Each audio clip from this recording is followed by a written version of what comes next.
kind of doing it? I don't know. So I was just looking at it, just like I don't we've know. got 15 minutes.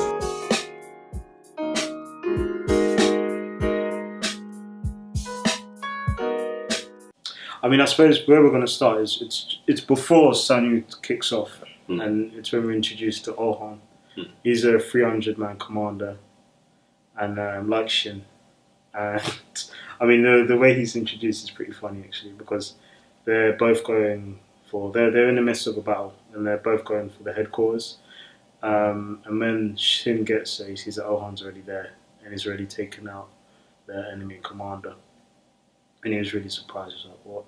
And then so Ohan comes over, And he's there. You see him like in his big armor, all glistening, and he's looking down. And the thing is, he's on a horse, and all of them on horses. So it kind of shows that they're a different level. Even though they're 300 commanders, they're a different level to the high Shin unit. And they look down at them, and they're like, "Who are you?" And they make fun of how those are all peasants and stuff like that, whilst these are like highly trained. As soon as they see them, they just start laughing. Yeah. They come up to them, and the whole lot of Ohan's army is whatever their name is. Yeah. The Goku army. They just start busting up. The whole army just start laughing, and then Shin's like, "What the hell is that about?" And they're like, "Sorry, we heard about the high Shin unit. We thought you were more elite." Yeah, we thought he was elite like us. Yeah. Like, because they're actually slightly worried because they're like, "Who are the high Shin? How Yeah, come they got so far?" yeah. And then when they saw them, like, what's a threatening about? Like, peasants trying to do what we're doing. Because even Shin, he was like, "Who got there before us? They're trying. Who's doing the same thing we're doing?" Yeah. It turns out it was Ohan and his group, but it's like now they're looking at each other like, yeah, these peasants trying to do jobs that basically saying they're outside, they're overreaching straight away. Because even that guy Ohan's vice captain, Yeah, I think he's a retainer. Is it Banyo? Yeah, well, yeah, I think it's Banyo. he then goes to like Shin, like, "Listen, I'll show you how there's a difference between you and I." And he goes, "What is it? Attention!" Yeah, he just screams it. And everyone just goes straight to attention, and he shows that they're all just robots and they're low-level like peasants that are just here to take orders. Because you remember before that he was talking about the ant analogy. Yeah. You're saying, "Oh, obviously you didn't get it." So then you sent him in. Yeah. And basically what he's trying to say is, although you guys compared to us are like insignificant. Well, in his mind, you do serve a purpose. Like if you have an army of like 100,000, people like you are going to take up like 8% of that army. Yeah. So, that was deep. How did everyone else in the army feel about that? Like, if they had that conversation? I mean, it is something I've always thought about, because you have the cavalry and then you have the infantry. Yeah, it's like it's chess, isn't it? Like, when you check about it, most of the chess pieces at their back are your most important pieces, but then you've got a whole row of pawns in front. Yeah, then it goes on from that. Then do we meet Moten after that? Yeah, we meet. We get a glimpse of him. We don't really like the characters. Don't meet Ohan. Yeah, but not Ohan. Moten. Yeah, but Moten, he comes and he's like, "Oh, there's a battle going on here." Yeah. So, you know, I'm going to go a bit south because there's an even bigger battle. That's where I'm going to go. I can't be bothered to join in chatting the rivalry with these two, Shin and Ohan. Yeah, he's very carefree. Yeah, he's like, "No, man, I'll do what I like because top way." And he shows a bit of hints that he wants to kind of become a general, but I think he just said that in the heat of the moment. No, he was saying that he was sort of just to take the piss, sort of, I think. Do you think? Because he was saying, he said something after when he first spoke to Shin, when he first introduced himself to Shin, and he was like, "Yeah, I have ambitions to be a great general." And there was his name, Adjutant. Yeah, that's it. He was like, "Oh, this is amazing. This is wonderful that you want to become a general." And he was like, "No, I was only saying that just to match him." Yeah. But yeah, so he was saying he'd be content with just becoming an officer. Yeah. I don't think that's true. I think secretly he harbors ambitions of becoming a great general as well. I think he wants to follow in the footsteps of his father and grandfather. Because, later on we see how much he loves his grandfather, and it gets sticky. I feel like, the more battles he fights, then I think his desire to become a general, to move up, will increase. Well, maybe it's not a desire. Maybe it's just that he's naturally a general. Like, he naturally knows what to do in battle. Like, he knows he's got a good understanding of tactics. Like, when later on, there's times when he's talking about Ohan and he's alluding to things like, "Can you see it?" Like, you can see it's like different to Ohan or Shin because like he's naturally already probably like got the mindset of a general. Yeah. So then they start sieging, don't they? Because obviously then they're entering into Zhao, and they want to like take a bit out of Zhao. So they start sieging different cities. I mean, how many was it they sieged in total? Was that 16? Yeah. But one of the first significant ones is when they're sieging the city. They can't get into the wall, can't get into the castle. But then, and what's the guy's name? The general. He's kind of really. He doesn't have really special tactics. Mogu. Oh, yeah. He's the father of Mobu, and Mobu's the father of Moten, and then the strategist guy. So he's got a really simple strategic mindset in terms of just keep sieging the just keep plugging away. Keep plugging away. And it's only until Ohan actually gets his own separate like siege. What do you call it? Tower. Yeah, siege tower. Siege tower, and then he sneakily goes up himself, defeats some of the army, spreads them around in a kind of like a semicircle, and then jumps downwards. Like, well, his people like jump down, make their way down. Basically, abseil. Yeah. Take off this wooden plank, open the door, so that they're probably thinking the rest of the Ohan army is going to come at the bottom, but instead it's Moten that comes through like the gates and takes all the glory. So that was really, really fun. Yeah. But see, that's Moten. He's smart. He's smart. He just waited. He analysed the situation and thought, actually, how do I best use this to my advantage? Yeah, I'm at disadvantage now, but I'm going to turn this into an advantage. Yeah. So eventually, between them and Moten, they end up taking like the first couple of cities quite quickly because they used the siege tower and this, that, and the other. I think it takes like a few days before Shin manages to sneak up the siege tower. And they put the siege tower up and Shin runs up it. And that is like, yep, hi Shin, we're here. Tries to do the exact same thing as of course. And he flops because not Deny. One of the big guys. One of the big guys lets go of the rope, drops in there, he's surrounded by bear guys. But by the time like another army had like weakened another side of the wall and come down and save him, but Shin was almost dead. Yeah, I was really tense at that point because I was just like, what's going to happen? What's going to happen? I thought he was going to do some typical Shin move where he jumps on people's shoulders. So I was like, I'm backing everyone.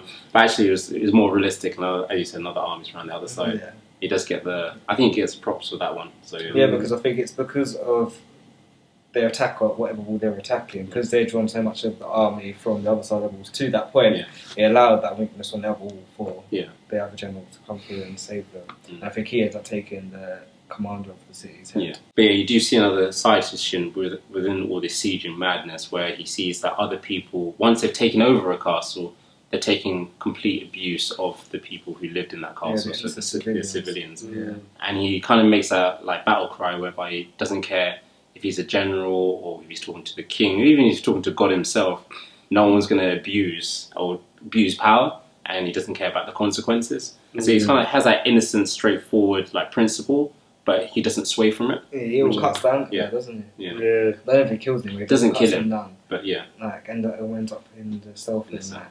And Moten helped like politically behind the scenes because of his influence. Yeah. So it's like I think lessons like. Yeah, because really and truly you can get executed or something like that. Yeah, for sure. So he gets life. Yeah, then it moves on from there, doesn't it? I suppose, we get introduced to Rempa. Yeah. And his 4 heavenly kings. Yeah. Because then you meet Rinko.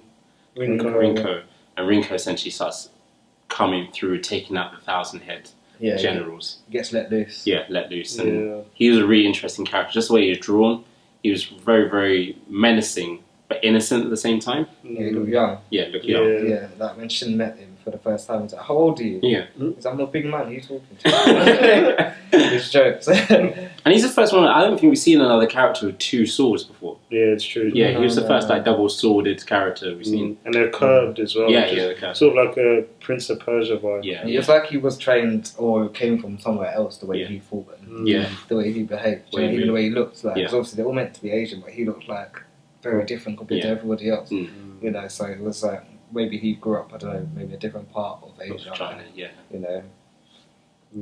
But that was interesting. Yeah, Rinko was very interesting coming in. Yeah. Dangerous guy, because he's taking out these people as if they're like general foot soldiers. But it's just because I think it shows more of him rather than the people that he's taken out. Yeah. And it was really random as well, because at that time we were like, well, why is he doing this? Just reckless. Yeah. I think he's just doing it because he could. Yeah. But then you sort of as time progresses, you sort of find out that there was a whole method to this. Yeah. To this madness. You find it's like general level. That's where he told Shin anyway. Yeah. Could be gassing. It could be, but from how he was going, I agree because he took out what 8,000 man commanders in a second, like one night, Yeah. and then he broke into the Kin army as he was marching towards Sanyou. Yeah. Because I hadn't even got Sanyou yet. All these armies, all these cities they were conquering were just before Sanyou. Yeah. So as they were getting on their way to Sanyou, he just came in with was it like 150? He was like basically he was showing what Shin you're on. Yeah. Like when you're general level, this is how you'll be able to do it. Yeah. Because he's coming with 150 people into a whole army, just wiping out people, Yeah, coming for him, like just destroying them. Ends up fighting on the first day before he actually fights Ohan. Ends up injuring Ohan. Yeah. Doesn't he? Oh, just before that, what you're saying about him just guiding and infiltrating and killing these 1,000 commanders. When he gets to Kanki's camp, he's like, he gets spooked because he's like, oh, it looks like there's loads of openings, but I know if I go in one of these openings, it's a trap. Yeah. So he's like, no, we're not going to go in there. And then Kanki comes out, and he's like, Is there someone? Yeah, he felt like a presence. Yeah, and then there's one of the soldiers like, oh, what is it? It's like, nothing. But yeah. Well, should we talk about them as well then? Yeah. Because Mogu? Yeah. He's the reason. I mean, I was wondering why was he able to get how was he able to become such a great general? Because he's pretty old. Yeah. And I wasn't really sure if he's that strong. And it turns out it's his two. What they call his two. His right and left hand. Yeah. Retainers. And it's Kanki and Osen. These two are just beasts. I mean, according to Oki as well, Oki was saying they're yet to be seen or recognised by China, but these two, they're definitely on the level of the generals, 6 generals of Quinn. So yeah, I think Oki kind of spurred Rempa to come. That's what it kind of insinuates because he met Rempa. Oh yeah, and that's why Rempa kind of took on this challenge because he was saying, look, these guys, as you said, are on the level of generals, so test them out really. Yeah, that's true. And that's why I think he really took this on because obviously Oki's gone, and so he thought, who's next? Who's like the next generation? And it's crazy that those two are friends as well. Yeah, I'd even go that far to say they were friends, but it was a weird relationship because although they were enemies, they would share a drink with each other. They respect each other's abilities. Yeah, maybe it's more of it was a respect thing more than I'd say friendship. It's weird how they're drawn. They're completely two different ways. Like Kankai is really quite rugged, whilst what's his name? Osen is really hidden, so you don't know what his face looks like. Very mysterious. So it's really I like that dynamic. As Rinko, he's eliminated all of the 1,000-man commanders, or a couple of them. And he's fighting. He's fighting. They have to reassemble them. Yeah. So then they have to then they make Moten, Ohan, and Shin eventually a 1,000-man commander, and then they're part of the Central Army. So then they send them out against Rinko, and then Rinko, he comes and he's just taking out all these 1,000-man commanders that have been quickly assembled. Yeah, again. Yeah. So then they're cutting through him. Then Ohan goes because he doesn't really want to, but he's obviously he feels like the weight of his name. He's supposed to go first, and he goes and attacks Rinko. And he's doing his special spear technique. Was it called Dragon Fan? Yeah, he does this one called Dragon Fan, and he actually slices Rinko. But then Rinko throws his sword and gets Ohan at the same time. So even though he's never seen that technique before, just out of sheer experience, he knew what to do instinctively. Do you know what it was? I think he had actually seen that technique, and he said when spear wielders they use big techniques like this, always leaves an opening. Yeah. Later on, Shin comes in. Yeah, he's able to break through, and I think Rinko was surprised as well. So that sort of caught them off guard, and then they send in the second wave of the Wii army. So that's Chariot. Do you know the bald-headed guy who's one of the 4 heavenly kings? They send him. He's like a strategist. Yeah, and he starts doing all this smoke screen. Yeah. Nonsense, and then firing arrows. That's pretty scary though. But what was interesting is that the Wii soldiers, as soon as the smoke came, they got out of there. They ducked. And people think the Queen soldiers were like, why are they shooting arrows? They're going to hit us and their own men. Yeah, but they didn't realise that we had already left. So then after that, then More the chariots chariots come yeah. because the way they went in a certain position whereby they're in a block, like a square kind of block, but they have gaps in between that army, so the chariots can kind of navigate their way through, then start cutting down everyone. Yeah. So it just felt like reminiscent of the first campaign Shin went on. Oh Yeah, that's why he was already aware of what to do. Yeah. And he started forming up because Shin's the one who saved them on the first day.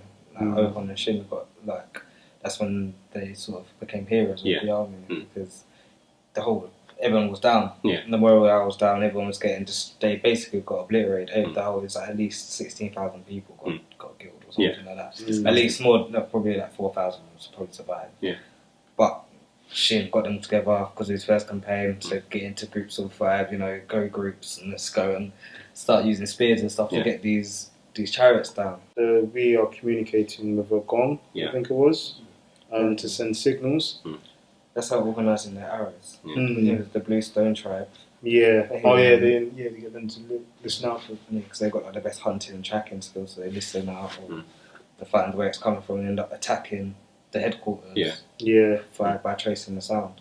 Yeah, Shin goes in first, and they're getting close, but the most disgusting thing happened. Yeah, they had traps set up. Underneath the ground, so the stick. What do you call them? Not like sticks. I don't know, like spikes. Yeah, spikes. Not spikes, but yeah. It's got a specific name, but the spikes come out and everyone just collides with it. It's just, mate. Just kills, just massacres all the horses. Yeah. So then they're all on the ground and then they get encircled. And just before they're about to be killed, Ohon comes out of nowhere. Yeah. But what Ohon done, which was different to Shin, instead of just following the noise and the smoke, because the smoke got thicker as they got closer to the headquarters, they took out all the people that were communicating first, just to make sure that they wouldn't get caught in a trap. Yeah. So that was smart. But then, never to be as the guy's a strategist, he ended up pulling out when it got a bit too heavy. All these strategists are such cowards. They always just run away. Yeah. That's the ultimate stratagem. You're close to me, I'm going to keep backing away. You're backing away. Especially those situations. I've still got 20,000 men around you. It's only 1,000. Yeah. And you're running at them. I'll just back away, innit? And then get them all to turn around and pincer you.